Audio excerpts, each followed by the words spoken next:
নমস্কাৰ, আপুনি চাবলৈ আৰম্ভ কৰিছে SB অসম মিডিয়া। আজি হৈছে 25 জুন আৰু আজি সন্ধিয়াৰ কেইবাটাও গুৰুত্বপূৰ্ণ খবৰ আহি পৰিছে আৰু এনেধৰণৰ খবৰসমূহ নিতৌ চাবলৈ চেনেলটো ছাবস্ক্ৰাইব কৰি ভিডিঅ'টো এটা লাইক কৰি দিব।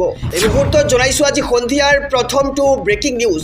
মেনেজাৰ সিদ্ধাৰ্থ শৰ্মা আৰু দুই দেশৰক্ষীৰ চিন্তা বৃদ্ধি, আজিও নাপালে সকাহ আৰু মহাবীৰ একুৱা মুকলিৰ বাবে কৰা আবেদন নাকচ কৰিছে উচ্চতম ন্যায়ালয়ে আৰু নাপালে অন্তৱৰ্তীকালীন সকাহ।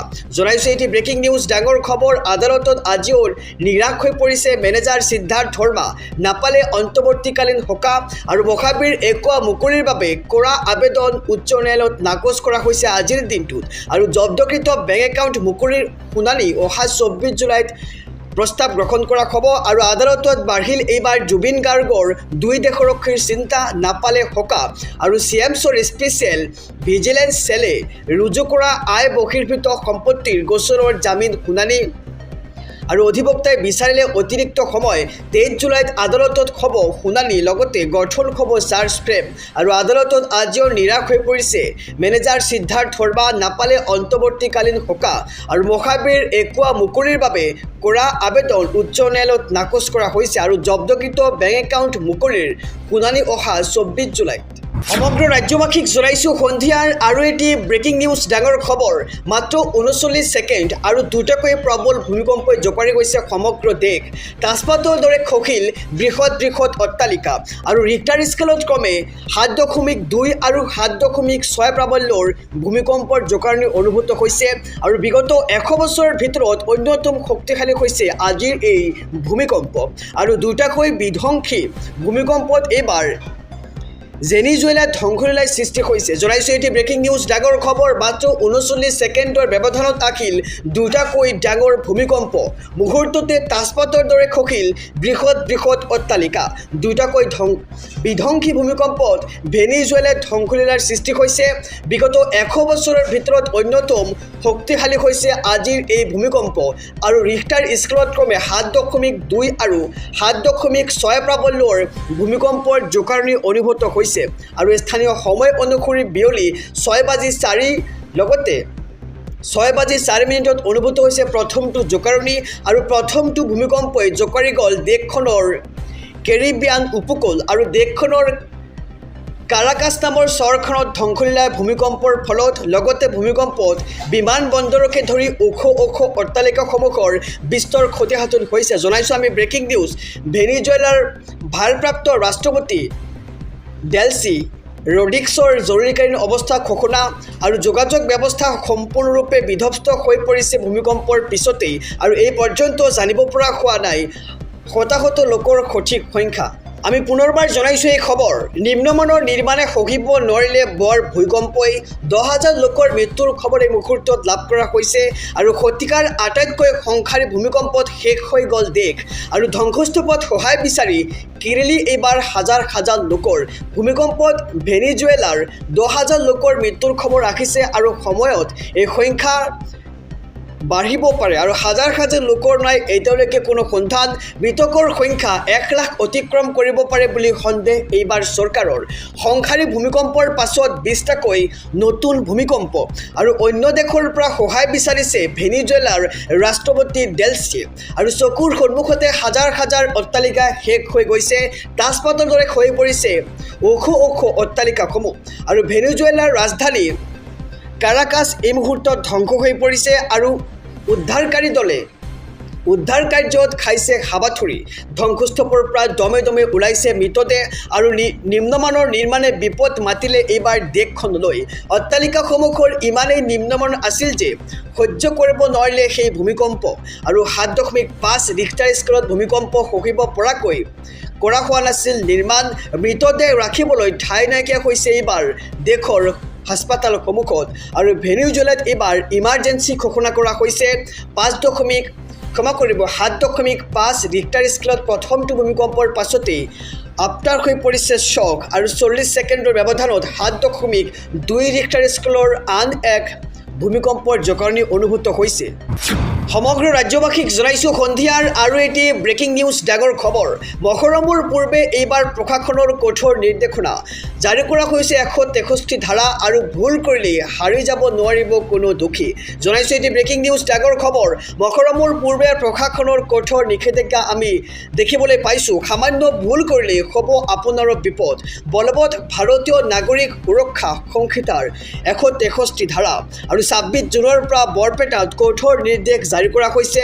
লগতে ৰাজহুৱা স্থানত অস্ত্ৰ শস্ত্ৰ আনকি এডাল লাঠিৰ লগত ৰাখিলেও পলকত হ'ব পাৰে আপুনি গ্ৰেপ্তাৰ আৰু বিনা অনুমতিত কাজিয়া শোভাযাত্ৰা বা ৰেলী উলিওৱাটো এতিয়াৰে পৰা সম্পূৰ্ণ নিষিদ্ধ আৰোপ কৰা হৈছে।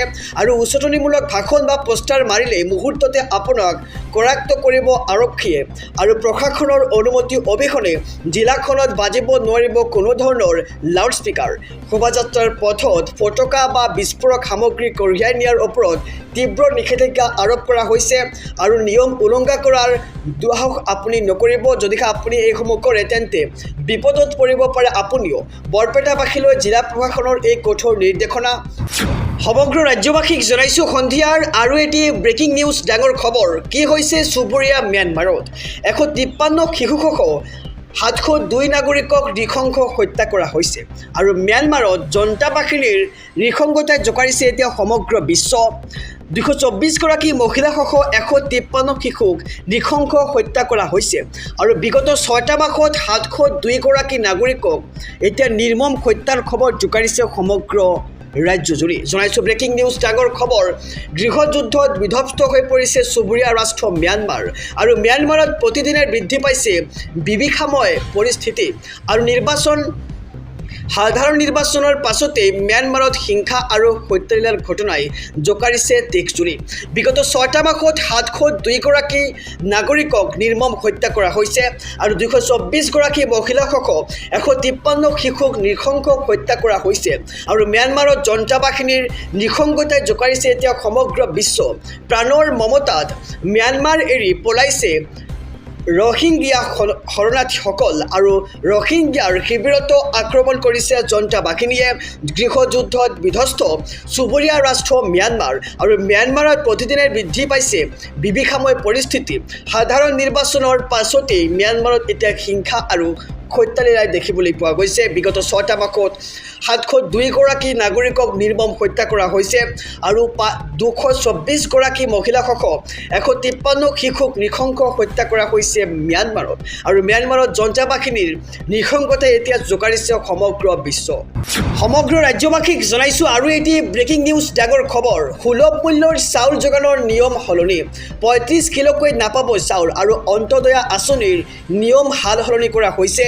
ৰেচন কাৰ্ডত চাউল যোগানত বৃহৎ সাল সলনি আৰু পৰিয়ালত 5জনতকৈ অধিক সদস্য থাকিলেও নাপাব 35 কিলোকৈ চাউল আৰু প্ৰতি সদস্যৰ বিপৰীতে দিয়া হ'ব 7 কিলোগ্ৰাম চাউল আৰু প্ৰতিটো পৰিয়ালে সৰ্বোচ্চ 35 কিলোগ্ৰামকৈ চাউল পাব।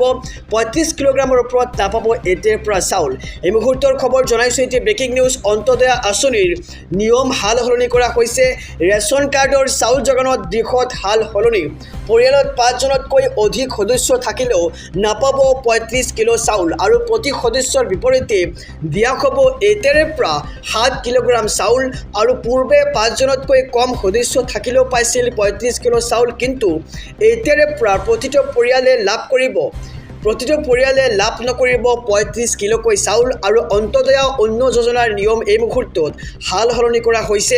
প্ৰতিটো পৰিয়ালে সৰ্বোচ্চ 35 কিলোগ্ৰামকৈ চাউল পাব আৰু ৰেচন কাৰ্ডৰ চাউল যোগানত এই মুহূৰ্তত বৃহৎ সাল সলনিৰ খবৰ আহি পৰিছে। আমি জনাইছোঁ SB অসম মিডিয়াৰ সমূহ দৰ্শকক পৰিয়ালত 5জনতকৈ অধিক সদস্য থাকিলেও নাপাব 35 কিলোগ্ৰাম চাউল আৰু প্ৰতি সদস্যৰ বিপৰীতে দিয়া হ'ব 7 কিলোগ্ৰামকৈ চাউল আৰু পূৰ্বে 5জনতকৈ কম সদস্য থাকিলেও পাইছিল 35 কিলোগ্ৰামকৈ চাউল আৰু এতিয়াৰে পৰা প্ৰতিটো পৰিয়ালে লাভ নকৰিব 35 কিলোগ্ৰামকৈ চাউল আৰু অন্তোদয়া আঁচনিৰ এই বৃহৎ সাল সলনি কৰা হৈছে।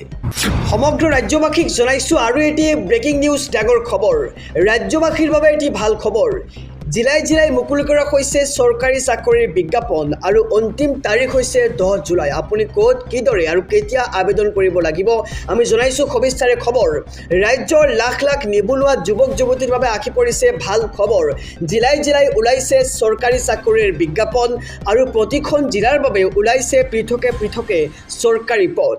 CWC আৰু JJP পদৰ বাবে কৰিব পাৰিব আপুনি আবেদন আৰু আবেদনৰ অন্তিম তাৰিখ হৈছে 10 জুলাই আৰু আবেদনৰ অন্তিম তাৰিখ 10 জুলাই হিচাপে নিৰ্ধাৰণ কৰিছে চৰকাৰে। মেট্ৰিক উত্তীৰ্ণৰ পৰা স্নাতকোত্তৰ উত্তীৰ্ণলৈ কৰিব পাৰিব আবেদন আৰু ৰাজ্য চৰকাৰৰ অধীনস্থ শিশু সুৰক্ষা সমিতিত মুকলি হৈছে এই পদসমূহ। ৰাজ্যৰ লাখ লাখ নিবনুৱা যুৱক যুৱতীৰ বাবে আহি পৰিছে ভাল খবৰ। আমি খবৰ জনাইছোঁ জিলাই জিলাই ওলাইছে এতিয়া চৰকাৰী চাকৰিৰ বিজ্ঞাপন। প্ৰতিখন জিলাৰ বাবে ওলাইছে পৃথকে পৃথকে চাকৰিৰ পদ আৰু CWC আৰু JJP পদৰ বাবে কৰিব পাৰিব আবেদন আৰু আবেদনৰ অন্তিম তাৰিখ 10 জুলাই হিচাপে নিৰ্ধাৰণ কৰা হৈছে। মেট্ৰিক উত্তীৰ্ণৰ পৰা স্নাতকোত্তৰ উত্তীৰ্ণলৈ কৰিব পাৰিব আবেদন। সমগ্ৰ ৰাজ্যবাসীক জনাইছোঁ আজি সন্ধিয়াৰ শেষৰটো ব্ৰেকিং নিউজ। অম্বুবাচী মেলাত ভয়ংকৰ ঘটনা আৰু ভক্তক প্ৰসাৰ এইবাৰ সাধু বাবাৰ। জনাইছোঁ ব্ৰেকিং নিউজ। সাধু বাবাৰ কৰ্মকাণ্ডক লৈ তীব্ৰ প্ৰতিক্ৰিয়াৰ সৃষ্টি হৈছে। অন কেমেৰা ভণ্টক প্ৰাণে মৰাৰ ভাবুকি দিয়া হৈছে আৰু মা কামাখ্যাৰ আশীষ ল'বলৈ যোৱা ভক্তক প্ৰসাৰ এইবাৰ সাধু বাবাৰ। জনাইছোঁ ব্ৰেকিং নিউজ ডাঙৰ খবৰ। অম্বুবাচী মেলাত সাধু বাবাৰ ভয়ংকৰ কাণ্ড। মা কামাখ্যাৰ আশীষ ল'বলৈ যোৱা ভক্তক প্ৰসাৰ কৰিছে সাধু বাবাই আৰু অন কেমেৰাৰ সন্মুখতে ভক্তক প্ৰাণে মৰাৰ ভাবুকিও প্ৰদান কৰিছে আৰু সাধু বাবাৰ কৰ্মকাণ্ডক লৈ তীব্ৰ প্ৰতিক্ৰিয়াৰ সৃষ্টি হৈছে সমগ্ৰ ৰাজ্যজুৰি। আৰু অম্বুবাচীত অপ্ৰীতিকৰ পৰিস্থিতিৰ সৃষ্টি সাধু বাবাৰ। ভক্তক আক্ৰমণ কৰিছে সাধু বাবাই আৰু অশ্লীল ভাষাৰে গালি গালাজ কৰিছে সাধু বাবাই আৰু অম্বুবাচীত সাধু বাবাৰ এই ভয়ংকৰ কাণ্ড এতিয়া পোহৰলৈ আহিছে। মা কামাখ্যাৰ আশীষ ল'বলৈ যোৱা ভক্তক প্ৰহাৰ কৰিছে সাধু বাবাই। অন কেমেৰা ভক্তক প্ৰাণে মৰাৰ ভাবুকি দিছে সাধু বাবাই আৰু অম্বুবাচীত অপ্ৰীতিকৰ পৰিস্থিতিৰ সৃষ্টি হৈছে।